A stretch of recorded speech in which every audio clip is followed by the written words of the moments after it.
Okay, we will get started. All right. All good? Sweet. Okay.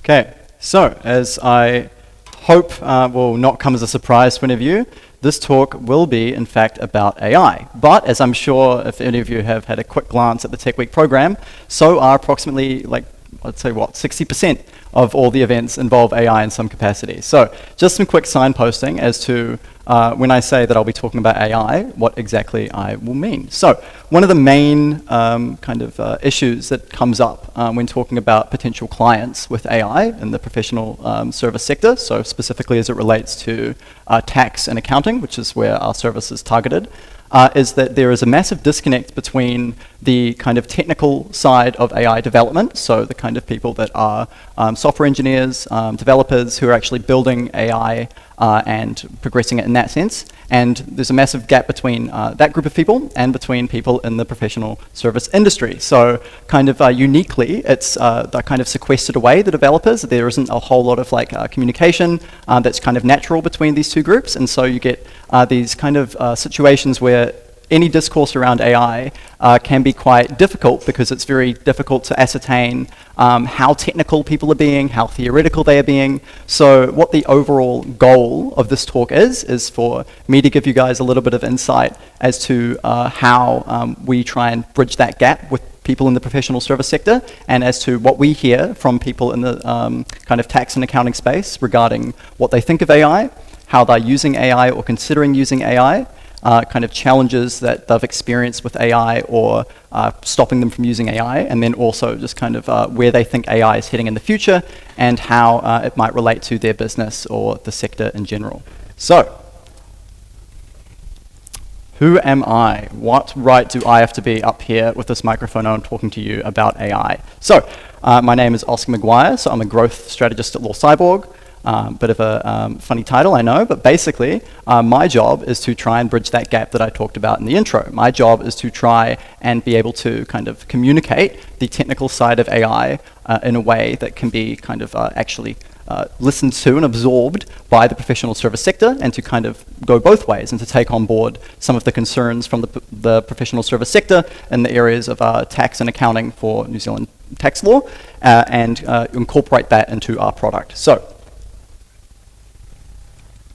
what experience do I actually have in that capacity?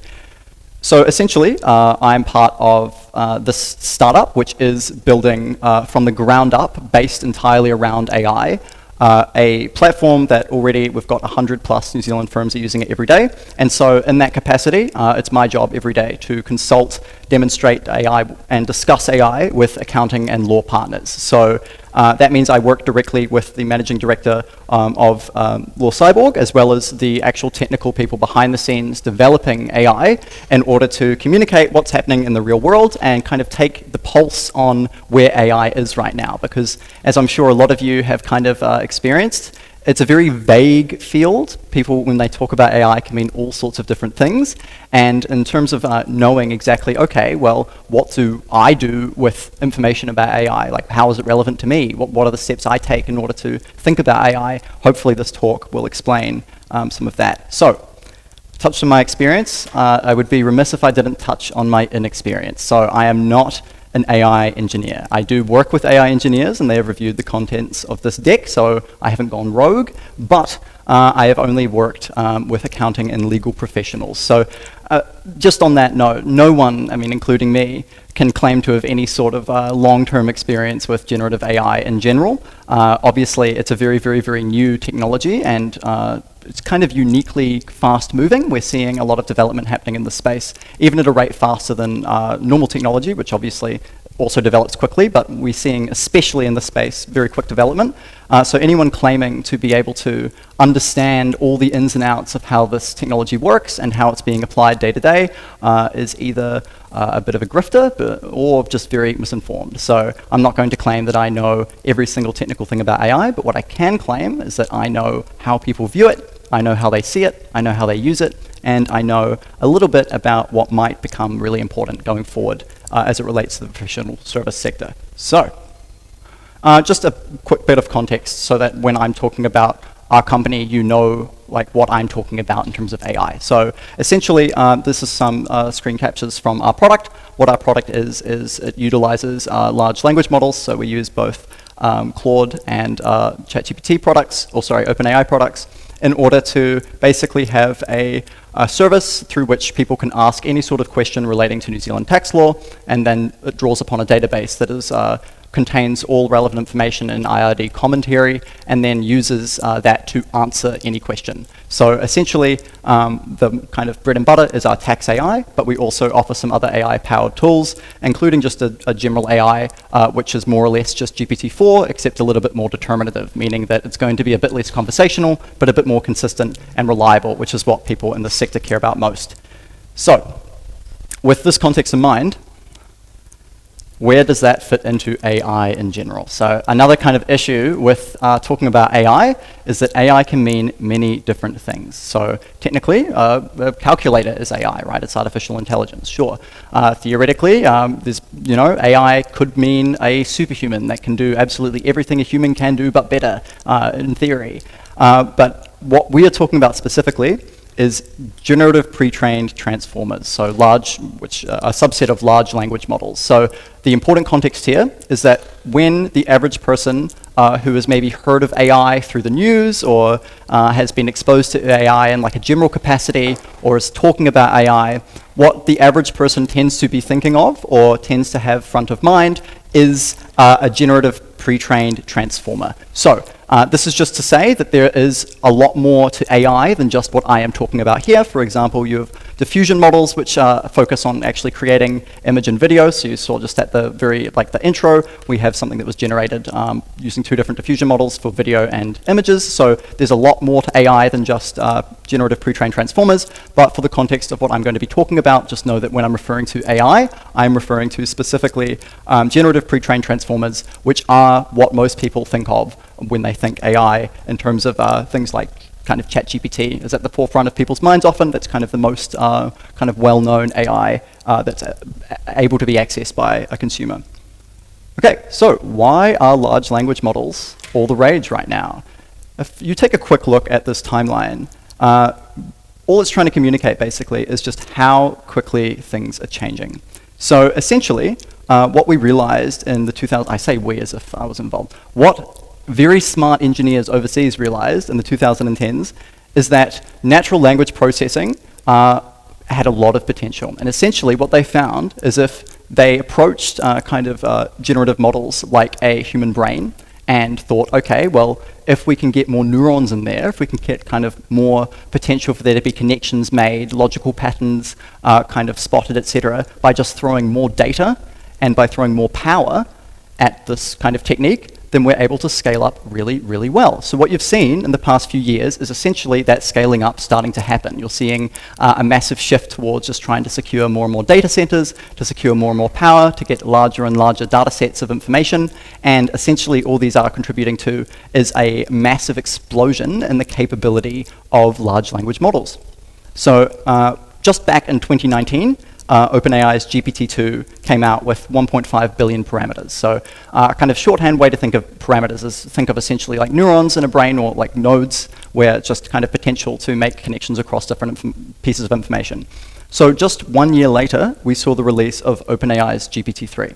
So that's where our service came in, for example. So we started just over a year ago, and at least in my opinion, that's around the time that you first started to see the potential for integration into professional services in terms of AI. So that, to me, is the breakpoint for when, okay, now you can actually make legitimate products and services that can be used in a professional context. Because obviously it's fun to play around with ChatGPT and ask it to make things rhyme that shouldn't rhyme or whatever. But in terms of the standards required to implement something into an actual business, you've got some more things to consider, right? You've got to consider the accuracy of the tool that you're using. You've got to consider kind of the ability to get output that's useful without having to spend way too long tinkering with it. And especially if you're dealing with anything client-facing, the threshold for that is quite high. So essentially, we saw that start to be possible only a couple years ago. And then recently, in 2023, we saw the release of GPT-4, which again is a massive leap forward.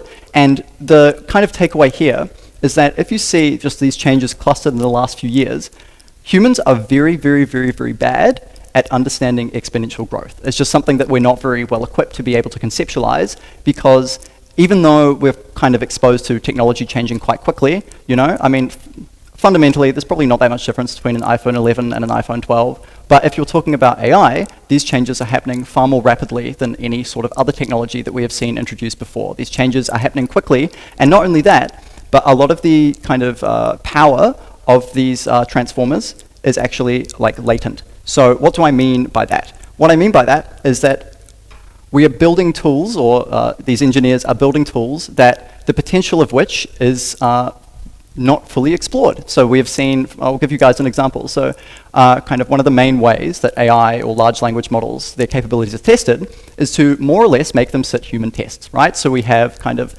tests are a very good benchmark for assessing somebody's skill at something, right? I mean, they're kind of integrated into a lot of ways of education, etc. And so what we do is essentially these AI models, so for example, ChatGPT-4 is given a bunch of questions from real tests that humans take at different levels in order to assess their capability.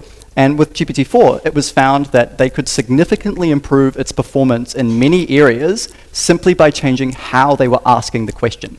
And that's quite interesting, because it shows that not only are these large language models very capable, but we're actually creating things that are so capable that we are not yet fully able to understand how best to leverage their power. So that is quite interesting when it comes to the professional service sector, because you have this issue of we have tools that are changing so quickly, they might have some professional application, they can be used in so many different ways, and there's absolutely no playbook for how that should be done, because even the people building them do not have all of the information regarding what it can be used for and how. So the other massive shift is that software can now reason. Now, it sounds like a bit of a buzzword, sounds like something you might hear as like a tagline to something, so let me explain that a bit. When I say reason, what I mean is that natural language processing, or through these large language models, is now advanced to the extent that it's able to simulate, in some capacities, human reasoning. What this means is that the way in which it can be applied to any sort of professional application instantly changes. I'll give you guys an example. Let's say that, if we think back to, I don't know, the introduction of like accounting software, for example. So accounting software is essentially able to make accountants be a lot more efficient. It's able to take something that they might be doing every day or very often and automate that process to some extent by allowing them to speed up some of that process. However, it doesn't do so in a way that fundamentally changes their workflow. It doesn't mean that they necessarily now approach things totally differently.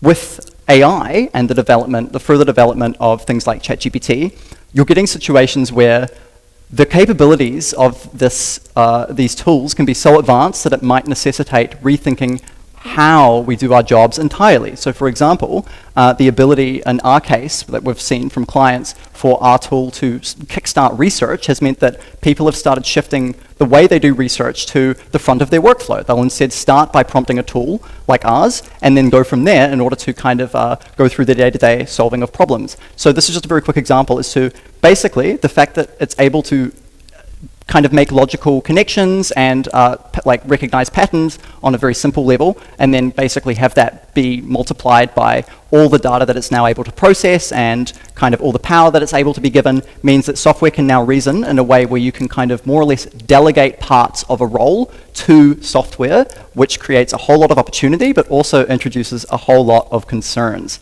So just as like a very, I mean, it's a bit tongue-in-cheek, but as you can see here, like basically, obviously AI is far from the first kind of technological paradigm shift that we've ever seen, right? Like obviously we see things like going to digital, even just things like paper being invented and adopted, etc. So the fact that AI has been developing so quickly is what makes it quite different, but also the fact that there is such a disconnect between the people that are building AI and the people that are considering using AI. So,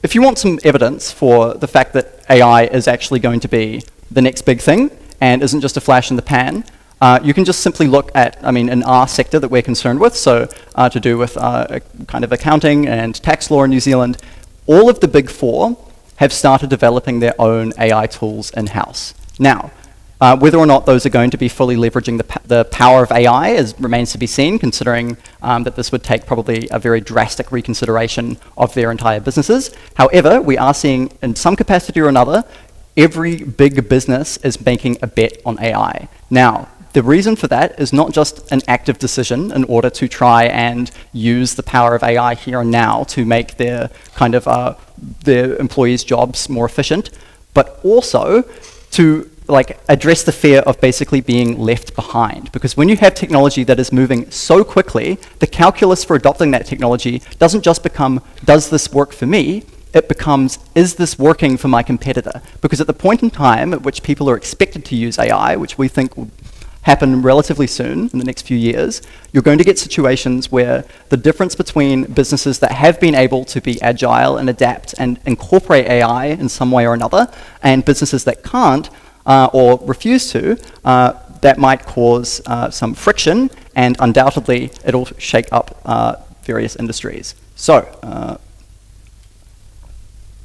just some quick examples, just from our software specifically, of what this actually looks like what is AI actually doing. So, what you can see here is that we actually have an AI that takes all our questions that gets asked and goes to another AI that takes those questions and then categorizes them by type of question, and then kind of doesn't retain any of the information of the actual question. So essentially what I'm getting at here is that we are able to see what kinds of questions are being asked without seeing what exact questions are being asked by whom. We are not able to see the contents of any question, and that's just because of the importance of data and privacy, which I'll talk about very soon. But essentially, we're seeing our tool be applied across all sorts of parts of tax law, basically. We're seeing anything from income tax is the most kind of common application, which we're not surprised by, but all sorts across the sector to do with kind of GST, rates, fringe benefit taxes, etc.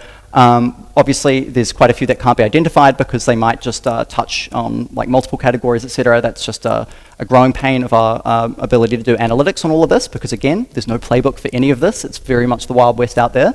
But what you're able to see, more or less, is that across a wide variety of kind of applications for who the problem questions are affecting, whether or not it's being asked on behalf of a natural person or a non-profit company, etc. At all parts of the sector and of the industry, AI can be applied and is being applied. We have over 30,000 questions have been asked to date from our tool, and that number just keeps going up. So, what are some of the limitations to do with AI? Now, the core concerns that we tend to interact with from any of our potential clients or our clients probably wouldn't surprise you. Those two main ones are, firstly, privacy, and secondly, hallucinations. So, what do I mean by privacy? Now, this is a valid concern. Let me lead with that. So, when we talk about privacy, people are rightly quite skeptical at the idea of AI, because often AI is associated with machine learning. What do I mean by this? People are very afraid of putting in valuable user information into any sort of AI tool, and then having that information become part of the tool or become incorporated into the tool in some capacity. So for example, say that I was asking questions to an AI that then kind of learned from how I was asking questions or the kind of questions that I was asked, and then took that information and somehow incorporated it into kind of its knowledge in some way. So this is a very legitimate concern. However, what's important to recognize here is that this is not inherent to AI. So while machine learning is a way of training these large language models, that doesn't have to be done on a kind of service-to-service basis. So for example, our service is, I would imagine, basically any service that is trying to be a legitimate contender for the business of actual established firms and kind of legitimate clients that are in the industry. It doesn't actually maintain, or it doesn't retain any information that's from user input. So while you are kind of asking questions and it's taking your questions and answering them, none of that information is actually stored. So that is something that is a very legitimate concern, but it's important to realize that that is not something inherent to AI, but rather can be something that is avoided entirely just by not using machine learning in that capacity. So also part of the way that this can be solved is through having secure databases. What do I mean by that? What's a secure database? So this also hits on one of the main reasons why, if I'm sure some of you have tried, probably like I did as well, and found that if you just try and boot up something like ChatGPT and you're like, right, okay, I've heard a lot about this AI stuff, I want to see what it can do, I'm just going to try test it on some things that I might actually have to interact with day to day, whether or not that's in kind of sectors that are more related to our service, like tax or tax or accounting, or any other sort of professional service sector. Now, what I'm sure that you would have found, or be surprised if you hadn't, is that these kind of generalized kind of models that are aimed at the average consumer who just like can have a conversation with AI but is not for any sort of specific professional application, there's a lot that goes wrong. And big part of that is because the database is so massive. So if you're looking at something like ChatGPT and you're just like talking to it on the browser, that information set is not curated at all for a specific use case like tax law. That like is trained upon such a vast wealth of human information across all sort of jurisdictions, across all sorts of cultures, across all sorts of places, that you can get massive issues with having information be kind of fetched incorrectly because it doesn't actually exactly match up, or just it not having access to information. So one main way to get around that is having AI that only selects from pre-verified information on a manually updated database, such as our product, in which you're able to kind of get around a lot of those issues. Hallucinations are also a very valid concern. Now, hallucinations is very fascinating because a large part of the issue that comes from them is a byproduct of how AI is trained. So when we think of, say, rewarding certain behavior to encourage other behavior, we've applied similar kind of strategies to the training of AI kind of by the people that are doing the cutting edge work at places like OpenAI, et cetera. So what this can look like is basically AI ends up being rewarded for giving kind of question or answering questions in a way that is liked, and kind of not rewarded if it's answering in a way that is deemed kind of not the desired outcome or is answering something incorrectly. What this means is AI can sometimes be not just wrong, but very confidently wrong, because AI is incentivized to be confident even when it doesn't maybe have the required information to give you a proper answer. This is at the core of one of the main concerns of many of our clients and prospective clients, is that not only will AI provide them incorrect information, but that AI will be confident about the provision of that incorrect information, which kind of leads to two outcomes, right? So best case scenario, you're aware something's gone wrong, and then you have to try and work backward and figure out how it went wrong, and you could end up spending so much time that it's no longer worth it, and you haven't gained any kind of efficiency at all. And then the worst case scenario, which is kind of the nightmare doomsday scenario for the professional service sector in any sort of like client facing or even business to business capacity, where you get incorrect information and you act on it. So these are obviously massive, massive issues. Now, how is this a solvable problem? So this one is kind of a little bit more complex and can take some time, but there is firstly kind of technical workarounds, like for example, just as a quick example, ChatGPT is really, really bad at doing math, but it's actually very, very good at writing code to do math. So workarounds can involve things like kind of specific instructions to approach certain questions in a way that kind of gets around some of its gaps, but it also looks like having very, very in-depth referencing. So that's something that our tool does, for example. So we have it so if you ask it anything, it's not only going to provide you an answer, it's going to reference every part of that answer. That is all hyperlinked. You can click on that, see exactly what it's using to answer it. Now, this still does mean that we're quite a far away from this fantasy of being able to put in an answer, put in a question, get an answer that's perfect, that you don't have to check at all, and then you save so much time. We're not yet there. However, there are ways to work around the current issues that kind of plague a lot of discourse around AI and rightfully kind of give people a lot of skepticism in terms of adopting that AI. So, essentially, I just want to come back to this kind of little I was going to say graph, it's not really a graph, this slide here, because what I want to stress is that there is so much that is changing so quickly that is totally, totally unlike any sort of other technological shift we have seen before. So one of the main takeaways that I want you all to have from this is that when you are approaching the idea of AI and you're looking at something like, okay, how am I going to best prepare myself in order to kind of keep current or keep up to date with this technology as it's evolving, What I would say above all else is be interested in how AI is changing, because unfortunately we have seen some issues where we have prospective clients that have had a difficulty moving past like AI as it exists in a current state. So what I mean by that, for example, is looking at specifically like they get very, very good at using one specific model or very, very good at using one specific tool, but then the moment that that changes, they find themselves unable to actually move with that change and update that tool. And so then you'll end up in a situation where if you are not able to kind of understand the basic ideas of how AI works and are being willing to be open to second guessing how you go about kind of your workflow, then you're going to be left in a situation where it might be quite hard to actually adapt, because it will change so quickly, and even if you get very adept at using very certain kind of AI tools now, if those change and you're not ready to kind of work with that change, it will be a lot harder. So, essentially, that is what now, right? So essentially, okay, I've given you a bunch of information, I've told you about a bunch of things that our clients have said, about some of their concerns, etc. Now, the idea is that I want you all to be able to kind of take this idea of AI as a black box and make it actionable. I know that sounds very vague, so I'll explain exactly what I mean. AI is often called a black box because we are not able to see anything that goes on inside it. This is interesting because ultimately the way that I actually got a lot more comfortable with AI was by starting to think of it as another person. And I know that sounds really strange, and I'm not saying that because I think that AI has a conscience and I talk to my AI friends every day.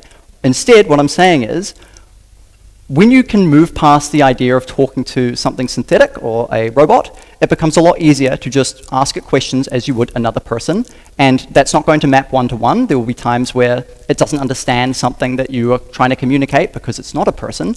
However, the main goal for me in thinking about it as a person that really helped me was by just understanding that like it's okay if I do not know every single calculation that's going on behind the scenes, because that is what is most scary about AI for, across a lot of our like prospective clients as well, is that they can't see how it's doing what it's doing. If you have a person that's helping you with something and answering a question for you, they can tell you how they got to that conclusion. They can walk you through those steps.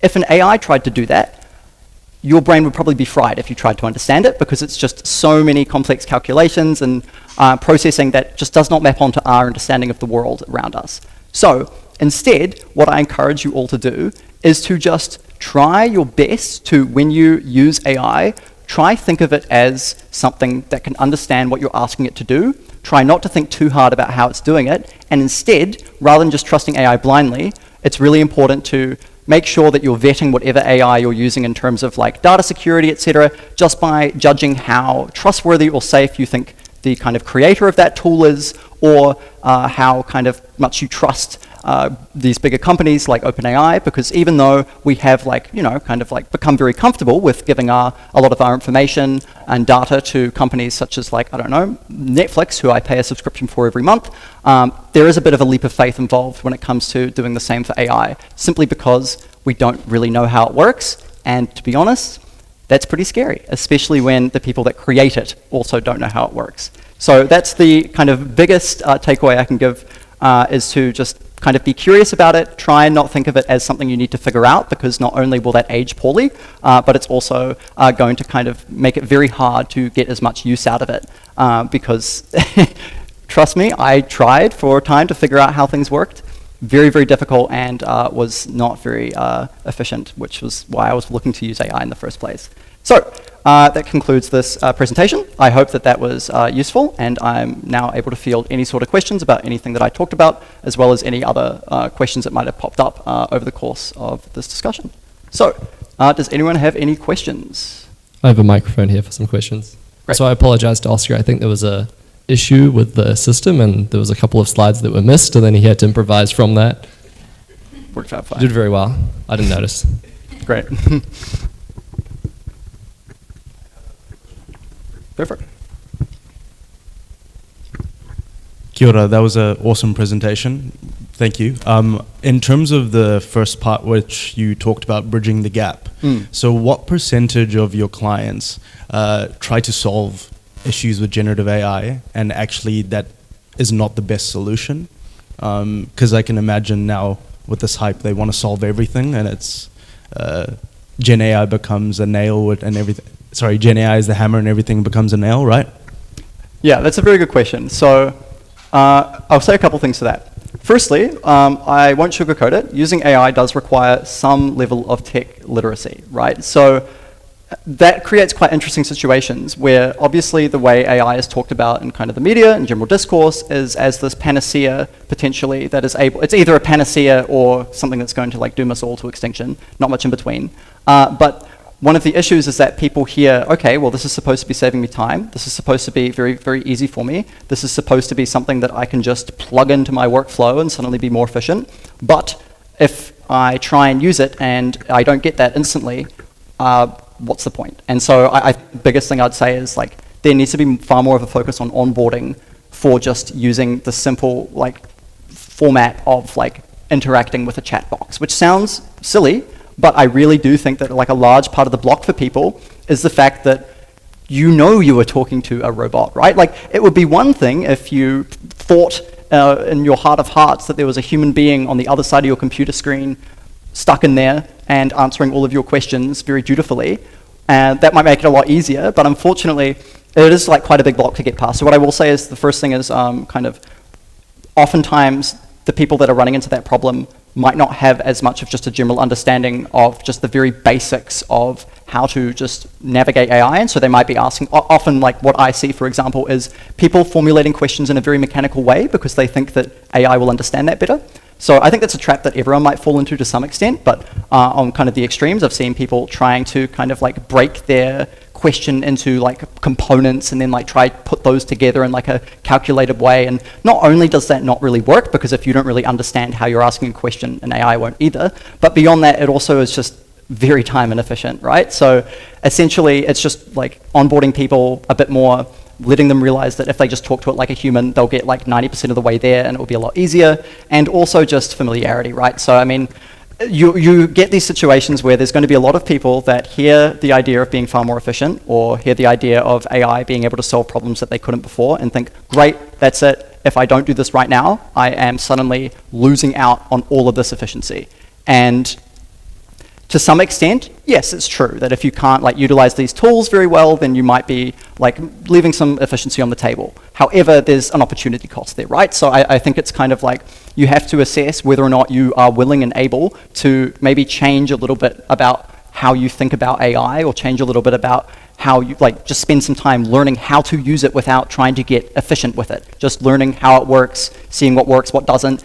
And if you kind of accept that there'll be some time where you're not being efficient at all, then overall in the long run, I think people will benefit, but I think some people struggle to deal with the, okay, well, I'm not being efficient with it right off the bat, so what's the point? Yeah. Hopefully that answers your question more or less. Do you have an example where you've implemented generative AI in a business, either yours or one of your customers, and maybe some data around the actual efficiency gains in terms of either financial or man hours or things like that? Yeah, so that's a really good question. What I can give you is I can give you kind of indications of what that efficiency gain looks like. Now, the reason I don't have raw numbers for you is because what a lot of our prospective clients are running into is they are getting people on board. They are kind of like, usually we see like a select part of a team that starts using generative AI, so whether or not that's part of a team that is more tech forward or wanting to, or whether or not it's the whole team at once.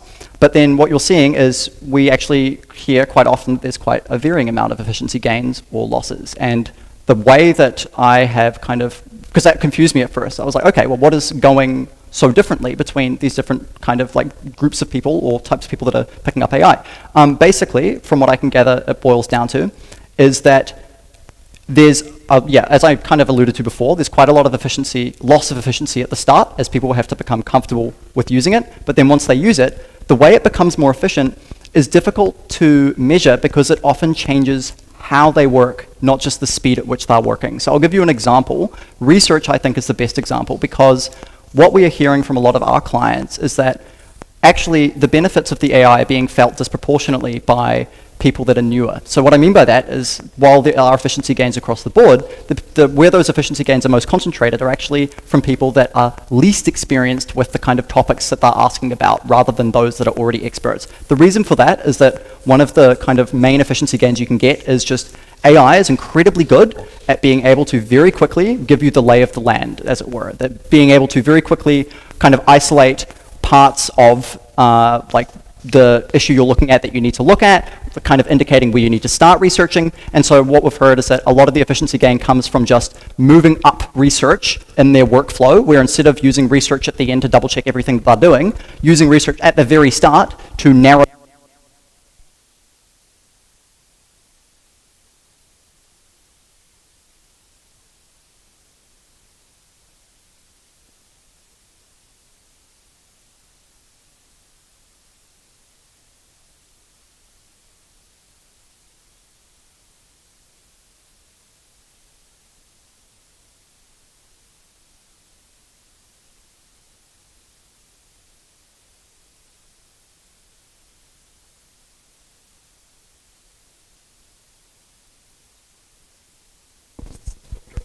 Okay.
I think you've kind of answered my question already, but I was going to ask, how specifically does the Law Cyborg platform help users engage with artificial intelligence? And I guess broader than just the platform itself, what sort of process do you undertake with new clients to help them pull the platform into their day-to-day jobs, whether that be a small user group or across the organisation? Sure. So what I will say on